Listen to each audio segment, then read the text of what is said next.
नमस्कार किसान भाइयों, मैं आपका भाई विजय जमींदार आप सभी का स्वागत करता हूं आपके अपने YouTube channel HR farming vlogs पे। तो किसान भाइयों, आज मैं आपको बताऊंगा कि आप अपनी मिट्टी की जांच कैसे करवा सकते हैं और अपने खेत से कहां-कहां से आप मिट्टी उठाएं और उनको कैसे इकट्ठा करें और क्या सारी प्रोसेस होती है, वह सब चीज़ें मैं आपको इस वीडियो में बताऊँगा।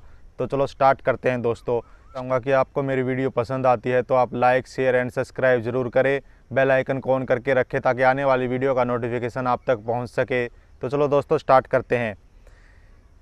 कई भाई क्या करते हैं कि अपनी ज़मीन में गोबर का खाद बहुत ज़्यादा डाल देते हैं, यूरिया डाल देते हैं, DAP डाल देते हैं, जिप्सम डाल देते हैं, लेकिन इन सब चीज़ों की इतनी खास ज़रूरत नहीं होती दोस्तों। अपने खेत में एक हिसाब से आप अपने खेत में इन चीज़ों को डालें दोस्तों।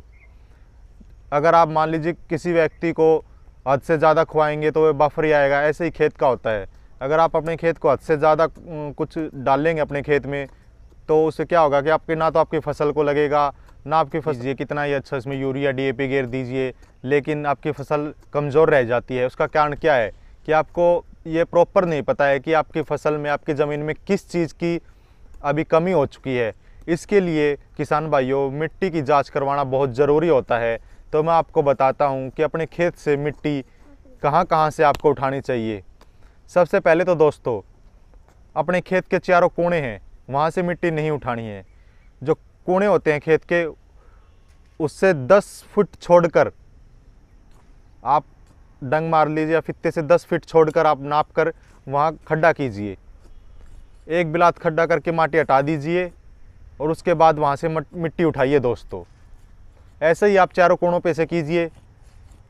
चारों कोणों पे से करने के बाद आप खेत के मध्य में जाइए और वहाँ पर फिर ऊपर से हल्की हल्की माटी हटाने के बाद गहरा खड्डा कीजिए और वहाँ से माटी उठाइए दोस्तों।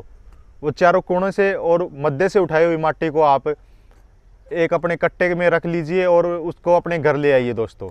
घर ले आने के बाद क्या कीजिए मैं आपको आगे बताता हूँ। उससे पहले मैं आपको बताता हूँ कि खेत से गड्ढों में से माटी कैसे उठानी है दोस्तों। ये देखिए दोस्तों, पहले ऐसे माटी हटा दीजिए, ऊपर से माटी हटाइए ऐसे, और कोई भी जो लीकड़ा है या कुछ और फूस है उसको हटाकर साफ़ कर लीजिए। साफ़ करने के बाद ऐसे ऐसे माटी उठाइए और अपने जो कट्टा है या बोरी है उसमें अच्छे से डाल लीजिए दोस्तों। ऐसे माटी उठाने के बाद उसके बाद दोस्तों चारों कोणों में से लाई हुई मिट्टी को आप अच्छे से ऐसे मिक्स कर लीजिए दोस्तों। ऐसे आप मिक्स कीजिए। मिक्स करने के बाद उसको ऐसे चौरस कर लीजिए दोस्तों। ऐसे चौरस कर लीजिए। चौरस करने के बाद ऐसे उनमें आंगली से चारों कोणों पर ऐसे आंगली मार दीजिए दोस्तों। मारने के बाद एक हिस्से की माटी को आप ऐसे हटा लीजिए और एक हिस्से की माटी को ऐसे हटा दीजिए दोस्तों। हटाने के बाद दो हिस्से की जो माटी है वो बच जाएगी, उसको फिर से ऐसे ही कीजिए दोस्तों। करने के बाद उसको अच्छे से मिला लीजिए दोस्तों।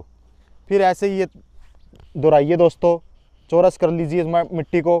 फिर उससे चारों कोणों पर ऐसे आंगली से फेर दीजिए, निशान बनाइए और फिर माटी हटा दीजिए दोस्तों।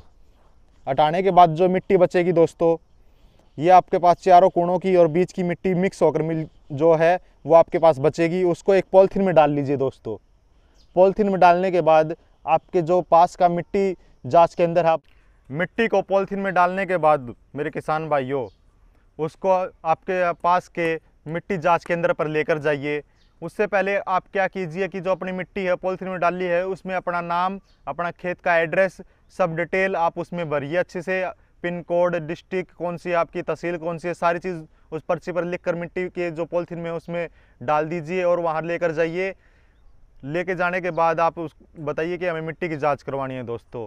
तो आपको उससे आपकी जो मिट्टी की जांच होकर आ जाएगी तो आपको पता लग जाएगा दोस्तों कि आपकी जो खेत में कौन से कैल्शियम की कमी है या पोटास की कमी है, यूरिया की कमी है, DAP की कमी है, गोबर वाले खाद की कमी है। सब चीज़ों का आपको पता लग जाएगा दोस्तों और आप उसी हिसाब से, उसकी मात्रा के हिसाब से आप उसमें डालिए। और उससे क्या होगा कि आपकी फसल को बहुत ताकत मिलेगी दोस्तों, क्योंकि आपको पता लग जाएगा कि मेरी जो खेत में इस चीज़ की कमी है दोस्तों।